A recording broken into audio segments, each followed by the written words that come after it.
তখন পাদ্রীরা ওমর রাদিয়াল্লাহু তাআলা আনহুকে জোর করে লিখিয়ে নিয়েছিলেন। চুক্তিনামার মধ্যে ওমর রাদিয়াল্লাহু তাআলা আনহুকে জোর করে লিখিয়ে নেওয়া হয়েছিল যে লেখেন চুক্তিনামার মধ্যে যে এই জেরুজালেমে কোনো ইহুদিকে বসবাস করতে আপনি দিবেন না। ওমর রাদিয়াল্লাহু তাআলা আনহুর কাছে খ্রিস্টানদের দাবি যে আপনি জেরুজালেম বিজয়ের যে চুক্তি, এই চুক্তিতে লেখেন যে এই জেরুজালেমে আপনি কোনো ইহুদিকে বসবাস করতে দিবেন না। এই চুক্তি এখনো আছে লিখিত আকারে। কিয়ামা কানিসা আল কিয়ামা, কিয়ামা গির্জায়, জেরুজালেমের কিয়ামা গির্জায় এখনো লিখিত আকারে ওই চুক্তি আছে, যার মধ্যে ওমর রাদিয়াল্লাহু তাআলা আনহু লিখেছিলেন যে এই জেরুজালেমে কোনো ইহুদিকে বসবাস করতে দেওয়া হবে না। দাবি কাদের ছিল? খ্রিস্টানদের ছিল। আশ্চর্য হবেন, ওমর রাদিয়াল্লাহু তাআলা আনহু প্রথম যিনি ইহুদিদেরকে জেরুজালেম ভিজিট করার, তাদের পবিত্র স্থানগুলো দেখার অনুমতি দিয়েছিলেন যে তোমরা এসে দেখে ঘুরে যেতে পারো, বসবাস করতে পারবে না। ইহুদিরা নিজে কলমে লিখে গেছে যে গত ১,৫০০ বছর যাবৎ তাদের সবচেয়ে গোল্ডেন টাইম ছিল স্পেনে যে মুসলমানদের শাসন ছিল, আন্দালুস, স্পেন, কর্ডোভা, টলেডো, গ্রানাডায় মুসলমানদের যে স্বর্ণযুগের শাসন ছিল, ওই স্বর্ণযুগের শাসনে ইহুদিরা যেই পরিমাণ সুযোগ সুবিধা ভোগ করেছে, আর কোনোদিন অতীতে এবং পরে কোনো শাসক তাদেরকে ওই পরিমাণ সুযোগ সুবিধা প্রদান করেনি।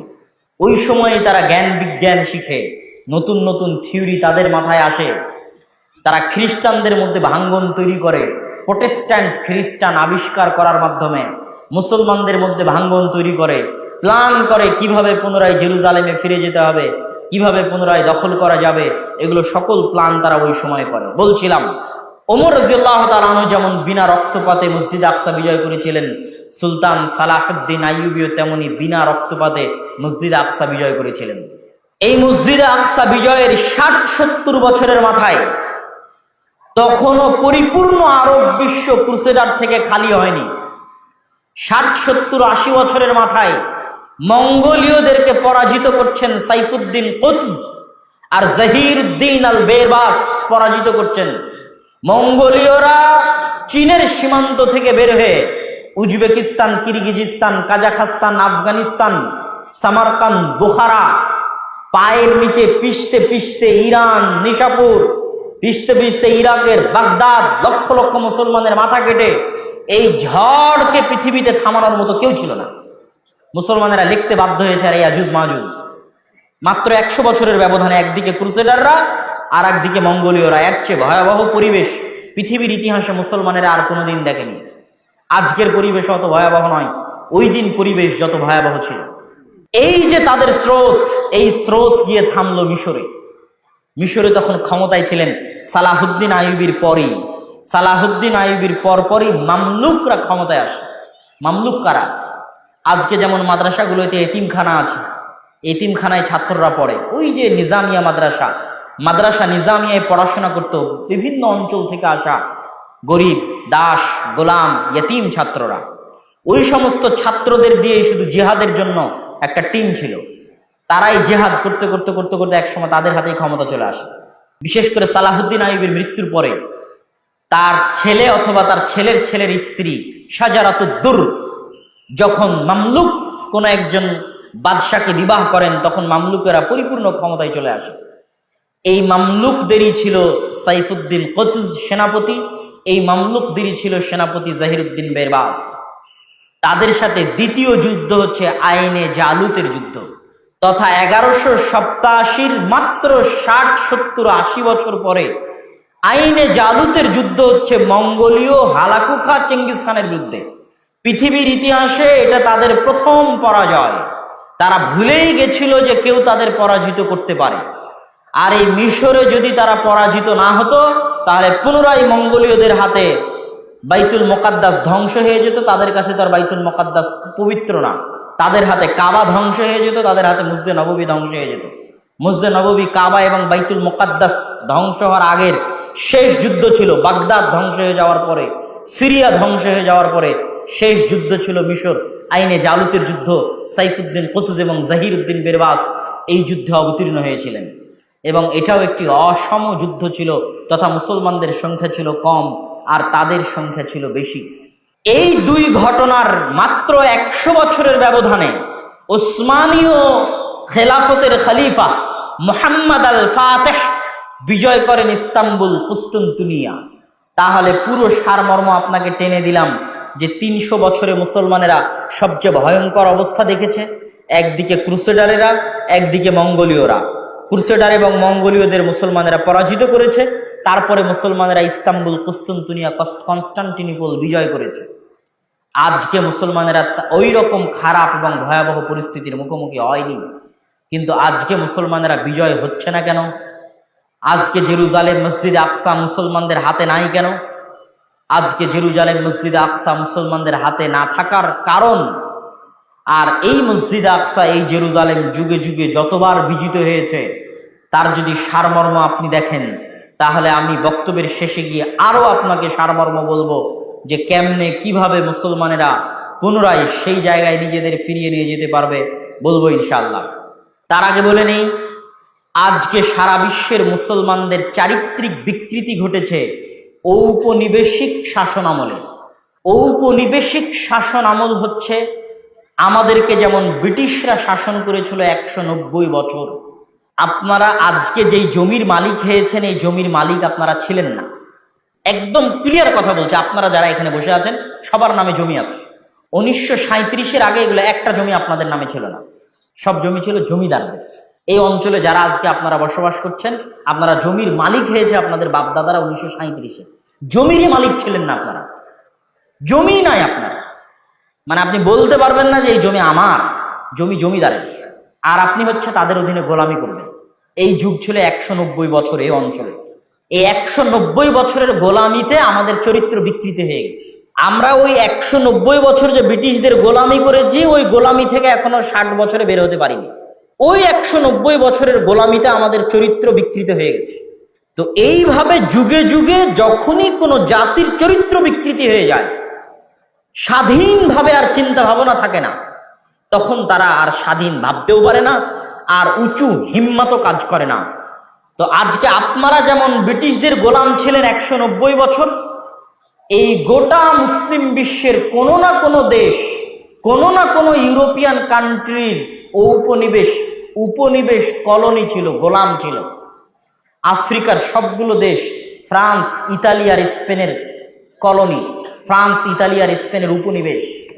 এই জন্য আফ্রিকান যে মুসলিম দেশগুলো আছে, ওরা স্প্যানিশ ভাষায় কথা বলে, ফরাসি ভাষায় কথা বলে। আমাদের ভারত, পাকিস্তান, বাংলাদেশের মানুষ যেমন সবচেয়ে বেশি যায় ইংল্যান্ডে, ঠিক আফ্রিকার মানুষজন সবচেয়ে বেশি যায় ফ্রান্সে। আফ্রিকার মুসলমানেরা সবচেয়ে বেশি যায়, মরক্কোর মুসলমানেরা সবচেয়ে বেশি যায় স্পেনে।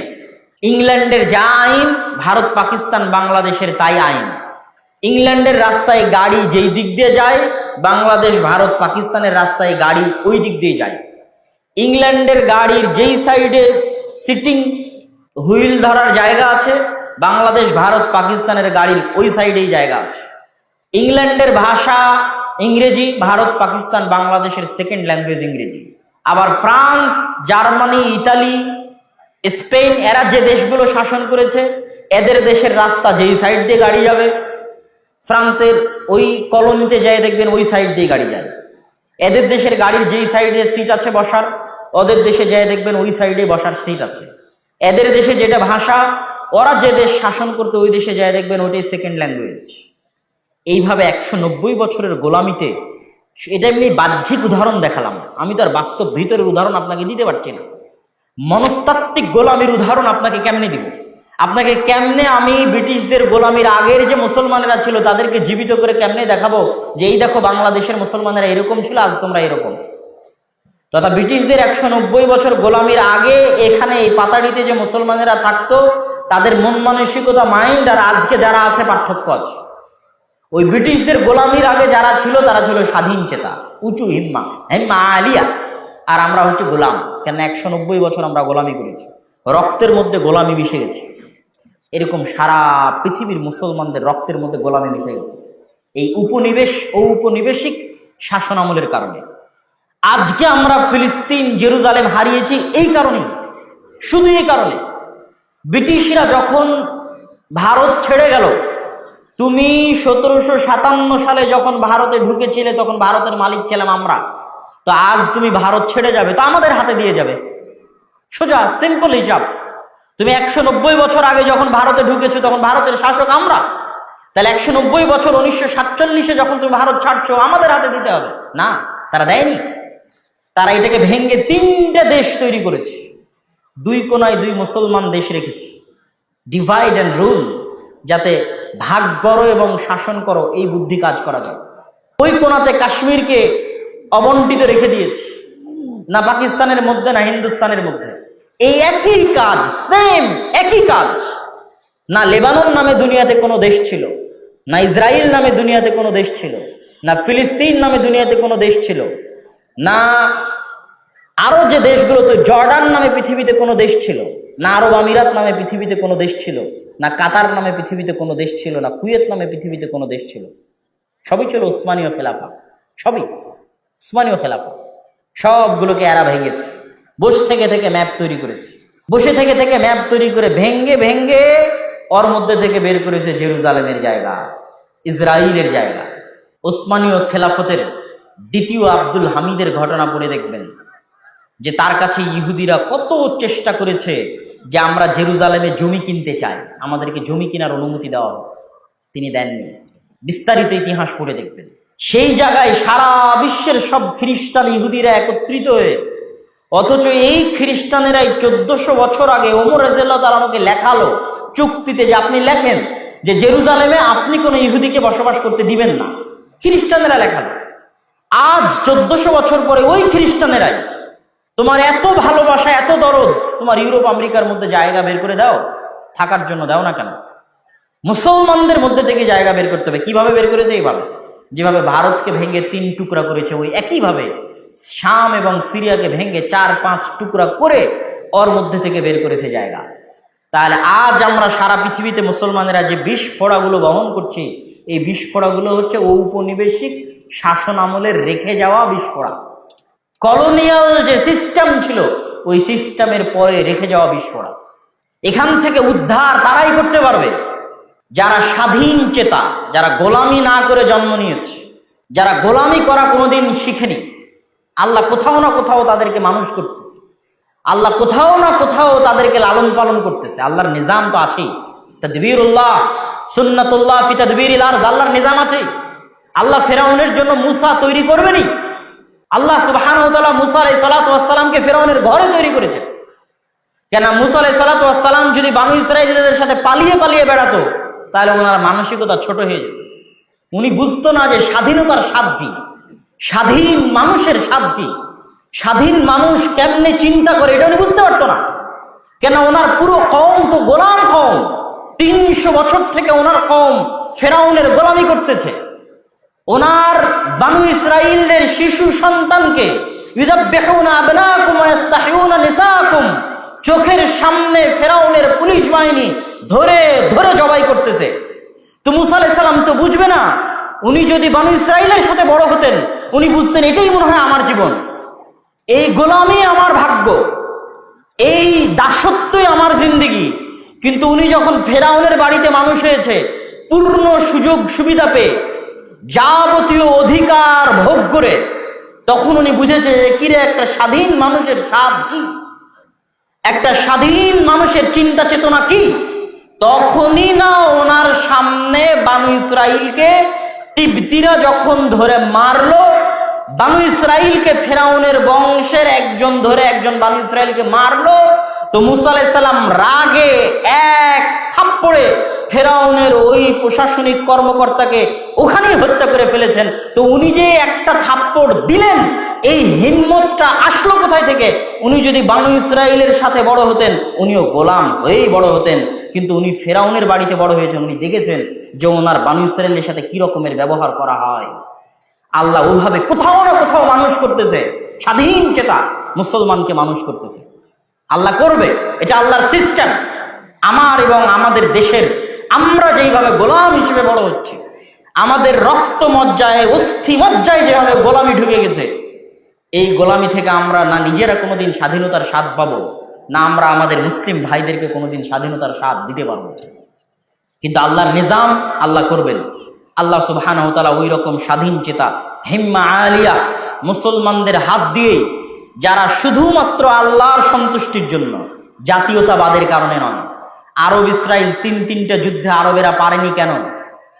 এরা হচ্ছে দিনের বেলা যুদ্ধ করে, রাতের বেলা ড্যান্স পার্টি করে, মুখে নাই দাড়ি, চাছা মুখ, তথা যুদ্ধ করতেছে আরব জাতীয়তাবাদের কারণে।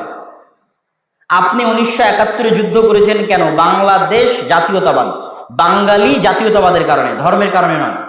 তো আজকে আপনাকে যারা মারতেছে তারা কি জন্য মারতেছে ভাই? এই পয়েন্টটা আপনাকে বুঝতে হবে। আপনি যদি মনে করেন এটা দুটো দেশের মধ্যে যুদ্ধ, তাহলে ভুল। কখনোই এটা দুটো দেশের মধ্যে যুদ্ধ নয়। আজকে যারা আপনাকে জেরুজালেম এবং ফিলিস্তিনে হত্যা করতেছে, তারা এটাকে দ্বীন মনে করে, তারা এটাকে ইবাদত মনে করে, তারা এটাকে ধর্ম মনে করে হত্যা করতেছে। আর আপনি তাদের সাথে ডিল করবেন সেকুলারিজম দিয়ে, আপনি তাদের সাথে ডিল করবেন ন্যাশনালিজম দিয়ে, জাতীয়তাবাদ দিয়ে, ধর্মনিরপেক্ষতাবাদ দিয়ে। অসম্ভব। আপনার ভাগ্যে কোনোদিন বিজয় আসবে না। আপনি নিশ্চিত থাকেন, 100% নিশ্চিত থাকেন, প্রত্যেকটা মুসলমানের সন্তানকে হত্যা করা হচ্ছে গাজায় শুধুমাত্র ধর্মীয় কারণে, শুধুমাত্র ধর্মীয় কারণে। ধর্মীয় কারণটা কি? ধর্মীয় কারণটা হচ্ছে বানু ইসরাইল। বানু ইসরাইল মানে কি? ইসরাইল হচ্ছে ইয়াকুব আলাইহিস সালাতু ওয়াস সালাম। ইয়াকুব আলাইহিস সালাতু ওয়াস সালাম কে? ইসহাক আলাইহিস সালাতু ওয়াস সালামের ছেলে। ইসহাক কে? ইব্রাহিম আলাইহিস সালাতু ওয়াস সালামের ছেলে।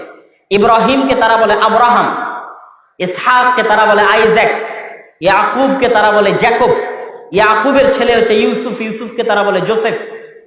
Saint Joseph school and college. Saint Joseph মানে হজরত ইউসুফ স্কুল অ্যান্ড কলেজ।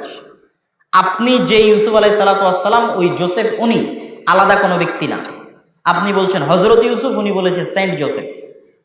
তাহলে পৃথিবীর এই তিনটে আসমানি ধর্ম হচ্ছে আব্রাহামিক রিলিজিয়ন বা সেমেটিক রিলিজিয়ন, তথা ইব্রাহিম আলাইহিস সালাতু ওয়াস সালামের পক্ষ থেকে পাওয়া ধর্ম বা সেমেটিক ধর্ম। সেমেটিক মানে কি?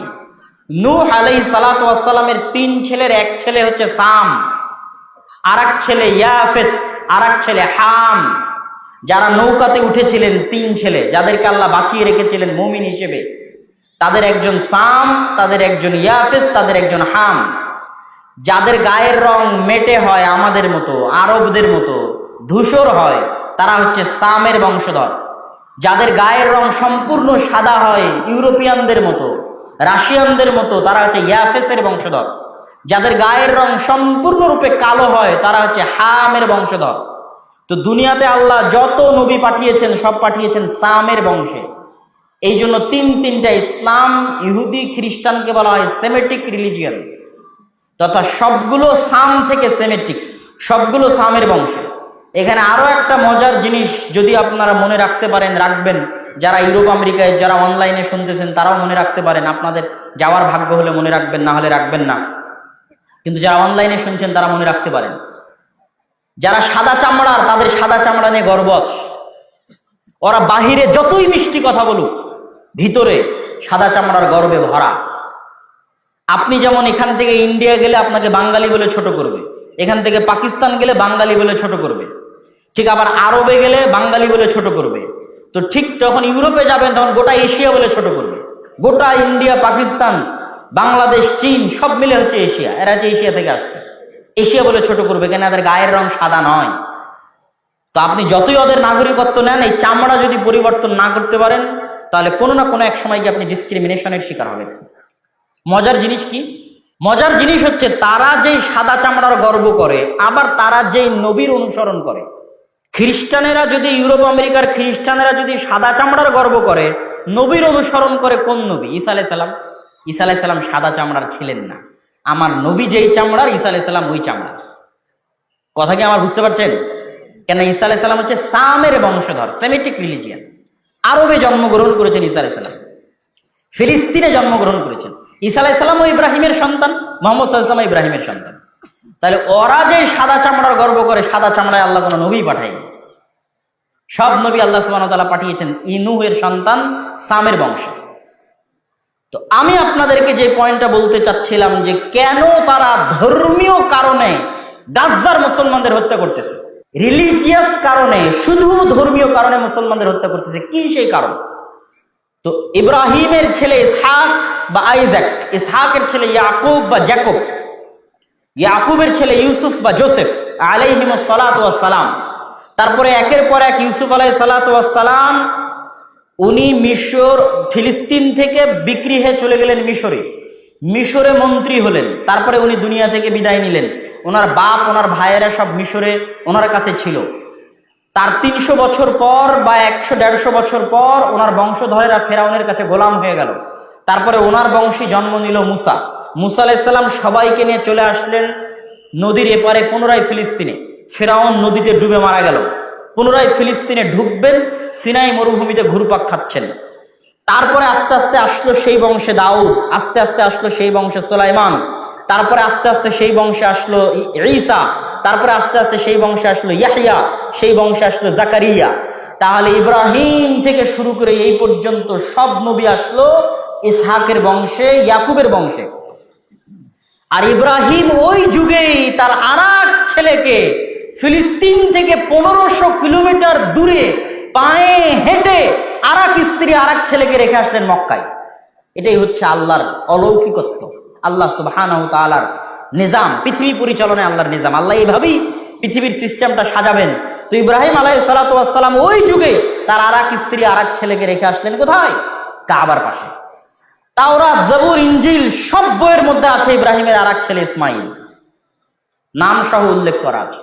তারাও বিশ্বাস করে আবুল আরব, আরবদের পিতা হচ্ছে ইসমাইল। সমস্যা কি? সমস্যা হচ্ছে তারাও অপেক্ষায় ছিল শেষ নবী আসবে তাদের উদ্ধারের জন্য। ইহুদিরা দুইবার অপেক্ষায় ছিল যে তাদের উদ্ধারের জন্য কেউ আসবে। এক, ঈসা আলাইহিস সালামের আগমনের পূর্বে তারা অপেক্ষায় ছিল ঈসা মাসিহ কেন বলা হয়, আবার মাসিহুদ দাজ্জাল কেন বলা হয়। ঈসার সাথেও মাসিহ, দাজ্জালের সাথেও মাসিহ। মাসিহ মানে কি? উদ্ধারকারী। তো ঈসা মাসিহ মানে ঈসা উদ্ধারকারী, মাসিহুদ দাজ্জাল মানে দাজ্জাল উদ্ধারকারী। তো ঈসা আলাইহিস সালাতু ওয়াস সালাম উদ্ধারকারী হিসেবে এসেছিলেন ইহুদিদেরকে উদ্ধার করার জন্য। তারা ঈসা আলাইহিস সালাতু ওয়াস সালামকে অপবাদ দিয়ে হত্যা করলো তাদের বিশ্বাস অনুযায়ী। আর কোরআনের বিশ্বাস অনুযায়ী, আমাদের বিশ্বাস আল্লাহ উঠিয়ে নিলেন, হত্যা করতে পারেনি। কিন্তু এই হত্যার আযাবে তারা জেরুজালেম থেকে বিতাড়িত হয়ে গেল। ওই বিতাড়িত হওয়ার সময় ইহুদিরা সব একটা প্রায় 3টে ইহুদি গোত্র এসে জমা হলো মদিনাতে। বানু কুরাইজা, বানু কায়নুকা, বানু নাজির। ইহুদিরা তো মক্কায় আসার কোনো অপশন নাই। ইহুদিরা তো বানু ইসরাইল, বানু ইসরাইল হয় ফিলিস্তিন অথবা মিশর। মিশরে ছিলেন ইউসুফ আলাইহিস সালাম, আর ফিলিস্তিনে তাদের বাপদাদা যারা ছিল সেখানে। তারা মদিনায় কেন? তারা মদিনায় আসছিল অপেক্ষা করতে মুহাম্মদ সাল্লাল্লাহু আলাইহি ওয়াসাল্লামের। তারা জানতো মুহাম্মদ সাল্লাল্লাহু আলাইহি ওয়াসাল্লাম আসবে, ওখানে প্রেরিত হবে। কিন্তু তারা ভাবছিল যে তাদের মধ্যে প্রেরিত হবেন, তথা বানু ইসরাইলে প্রেরিত হবেন, ইসহাকের বংশে প্রেরিত হবেন, ইয়াকুবের বংশে প্রেরিত হবেন। কিন্তু আল্লাহ পাঠিয়ে দিলেন ইসমাইলের বংশে। কিন্তু মুহাম্মদ সাল্লাল্লাহু আলাইহি ওয়াসাল্লামের পাওয়ারের জায়গা কি, ক্ষমতার জায়গা কি? যে মুহাম্মদ সাল্লাল্লাহু আলাইহি ওয়াসাল্লামও ইব্রাহিমের বংশধর। এখানেই হচ্ছে বিপদ, যে তাহলে শেষ নবী মুহাম্মদ সাল্লাল্লাহু আলাইহি ওয়াসাল্লাম ইব্রাহিমের বংশধর, আর যত নবী আগে এসেছিলেন বানু ইসরাইলে সবাই ইব্রাহিমের বংশধর। তাহলে কোন দিক থেকে মুহাম্মদ সাল্লাল্লাহু আলাইহি ওয়াসাল্লাম তাদের চেয়ে কমে নন। তাহলে এবার আল্লাহর যত ফজিলত, যত দয়া, যত রহমত তাদের তাওরাতে লেখা আছে, ইনজিলে লেখা আছে, সব পাবে মুহাম্মদ সাল্লাল্লাহু আলাইহি ওয়াসাল্লাম আর তার উম্মতেরা।